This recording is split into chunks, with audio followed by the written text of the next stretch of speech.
بسم اللہ الرحمن الرحیم۔ السلام علیکم، میں ہوں اسامہ خامس منہاس۔ ناظرین، آج ہم بات کریں گے ٹی ایل پی کے پاکستان بچاؤ مارچ کے بارے میں، جس کی جو قیادت ہے وہ سعد رضوی صاحب کر رہے تھے۔ یہ کراچی سے شروع ہوا اور پھر یہ لاہور پہنچا۔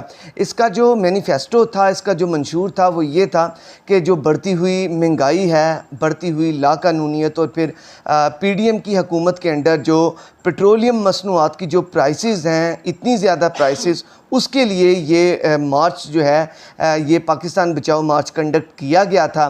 یہ مارچ کراچی سے ہوتا ہوا جب لاہور پہنچا تو وہاں پر اس کا اور سعد رضوی صاحب کا شاندار والہانہ استقبال کیا گیا۔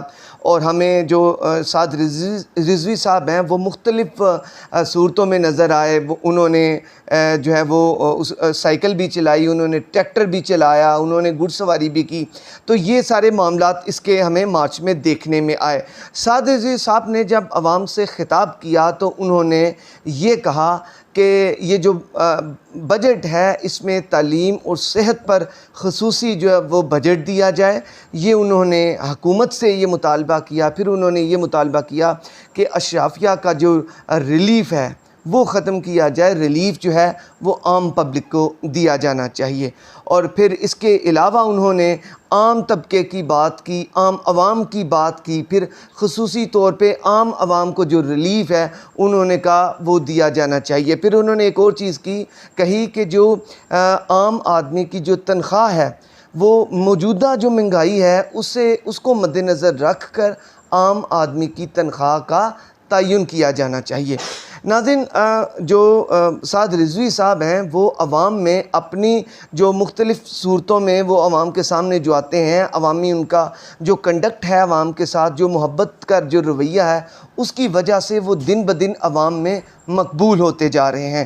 عوامی طور پر عوامی سائیکل چلانا، غریب ہاری جو ٹریکٹر ہے، کسان کا ٹریکٹر ہے اسے چلا لینا، اور اس کے علاوہ سائیکل چلانا اور عام لوگوں کے ساتھ ملنا، ہر ایک سے پھر مصافحہ کرنا، یہ چیزیں وہ ہیں جو کہ ایک لیڈر کو ویسے ہی جو بلندی کی، مقبولیت کی اوج ثریا تک پہنچا دیتی ہیں۔ اور یہی سعد رضوی صاحب جو ہیں وہ ان کے کنڈکٹ سے، ان کے بیہیویئر سے اور ان کی جو باڈی لینگویج ہے، جیسچر ہے، اس سے یہی نظر آ رہا ہے کہ وہ عام طبقے سے پیار کرتے ہیں۔ ان کے جو والد صاحب ہیں ان کا بھی ایسا ہی کنڈکٹ تھا کہ وہ ہر بندے سے ملتے تھے، اور یہ چیز کسی بھی لیڈر کو مقبول کروا دیتی ہے۔ تو بات ٹی ایل پی کے پاکستان بچاؤ مارچ کے متعلق ہو رہی تھی، تو اس میں اب اگر عوامی مقبولیت کی بات کی جائے تو عوام نے انہیں ہر جگہ سپورٹ کیا۔ وہ جہاں جہاں سے گزرے، عوام کا جو عوامی حلقے ہیں وہ ان کے پیچھے پیچھے تھے، نعرے لگا رہے تھے، نعرے لگتے گئے، اور وہ اپنے جو قائد ہیں سعد رضوی صاحب انہیں سپورٹ کے لیے پیچھے پیچھے ان کے بھاگتے رہے، اور یہ مارچ کراچی سے اب پنجاب لاہور میں یہ پہنچا۔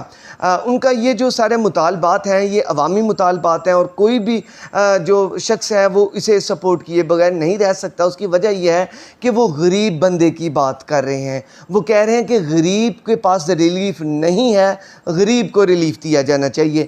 ماضی میں جتنے بھی جو لیڈران ہیں جو مقبول ہوئے، ان کی مقبولیت کی وجہ یہ تھی کہ وہ عوامی بات کرتے تھے۔ 1970 کی بات کی جائے تو ایک نعرہ بڑا مقبول ہوا تھا، اور وہ جو لیڈر جس نے یہ نعرہ لگایا تھا وہ اپنی مقبولیت کی حدیں عبور کر گیا۔ وہ نعرہ کیا تھا؟ وہ روٹی کپڑا اور مکان کا نعرہ تھا، جو ذوالفقار علی بھٹو نے 1970 میں لگایا تھا۔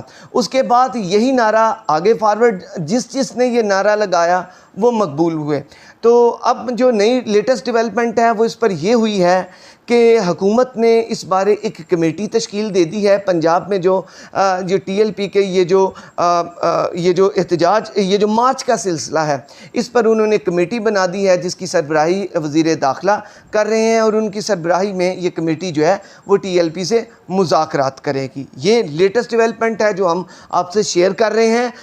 تو آپ اگلے ایک ولاگ تک اب ہمیں اجازت دیجیے، ایک نئی سٹوری کے ساتھ دوبارہ پیش ہوں گے۔ آپ ہمارے اس ولاگ کو اگر پسند آئے تو لائک اور شیئر کریں، اور اپنے کمنٹ سیکشن میں کمنٹ سے ضرور آگاہ کیجیے گا۔ اجازت دیجیے، اللہ حامی و ناصر۔